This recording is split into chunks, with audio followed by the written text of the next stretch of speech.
So getting a demand space right it's a combination, as we always say, of a science and an art.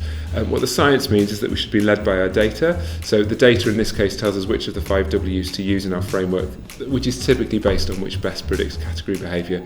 So for example, in snack foods, where you are and why you're looking for a snack is a better predictor of choice than who you are. That's not to say that who is unimportant, it's just relatively less important than why and where, so it's less discriminating for your framework.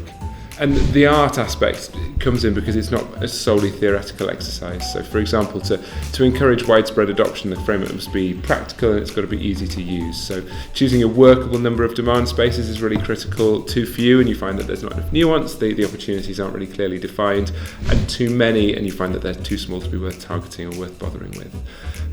Getting the axes right is also the more subjective element that sits alongside the data is that making it intuitive for your end users.